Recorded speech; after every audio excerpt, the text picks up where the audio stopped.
Well, friends, good morning. It's a great pleasure to be here, and I am thankful to the Homeopathy Research Society for having invited me here. I have had association with homeopaths for many, many years. Some of the senior names I was just mentioning to Dr. B. Patel and Dr. Kasad and Dr. Mazumdar and Dr. Sarla Sonawala and Anil Bhatia. You probably know all these names. Anyway, at the outset, I must thank the organizers for bringing me here, and let me confess one thing, that I've been invited to give lectures and I've never ever used PowerPoint.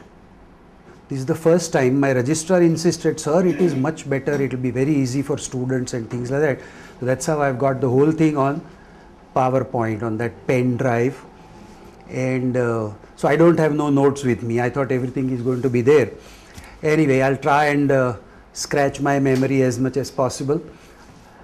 You know, they said it's very nice and beautiful to be young, but it's very comfortable to be old. And when you get to that age, initially you start losing names. You forget names, then you forget faces. I've reached the first stage, you know. Trying to remember names is an ordeal for me. And but this is my subject. I'm a gynecologist of over 4 decades. I became MD in gynecology when some of you are not even thought of. So I'm fairly senior in my profession. And gynec malignancies is something that I chose as a subject because, you know, all of you get into practice, and when you get into practice, you're going to be faced with these problems. And you should really know, I fully endorse your views that you may not treat it the way we treat, but we certainly would like you to diagnose the way we diagnose. See, our biggest problem in development of medical sciences, of medical science other than the allopathy, is that rest of the sciences have not taken advantage of modern science. Allopathy, now sonography, X-ray and all those things, when you talk of echocardio, nothing allopathy about it. It's advance of science. And this is exactly what you've been trying to promote amongst the Ayurvedacharyas as well as homeopaths, that you must take advantage. All the investigative facilities that are there for an allopath, they're all there for you. If you have a problem of gynecology, if you have a problem of infertility, I believe Venkat is going to talk after me on PCO, all those investigations, there is nothing wrong. You're not changing the system. Please, for heaven's sake, give up these ideas of holding on to one system. We have learned so much from Ayurvedacharyas, and we have learned so much from homeopaths also, and that is our approach. And this is why it interested me, and when he told me, I said, yes, surely I would love to come and talk here. So I'm going to touch mainly on malignancies of gynecology, 1, and 2, the investigative, the examination and things like that. Management, I leave it to you. That is where your system of practice comes in. I'm not going to be talking about Vardhams and Shautas and chemotherapies and radiotherapies. No, because that is of least interest to you. If a patient insisted on some of these therapies, I'm sure you'll find some colleague of yours in the areas where you practice, where this can be referred. Also important in practice is to find out the stage at which you would want to refer.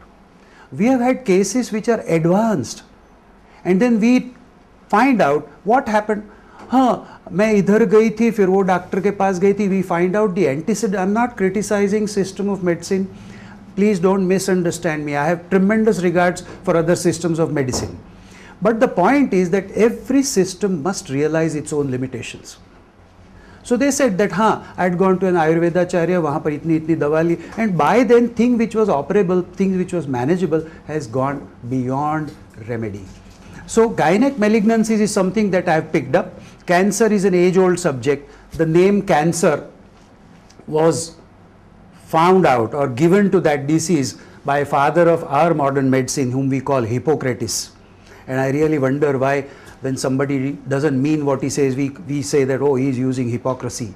Hippocrates was a great scientist, he was a great physician, and all of us, when we graduate in our system of medicine, take an oath on the name of Hippocrates. And we are going to involve this into Ayurved colleges also, they'll take oath on either Sushrut's name or Charak's name or Vagbhat or who, what have you, or Ashwini Kumar's. So this is what we want you to learn. This is what we want them to learn, that this is what you pick up.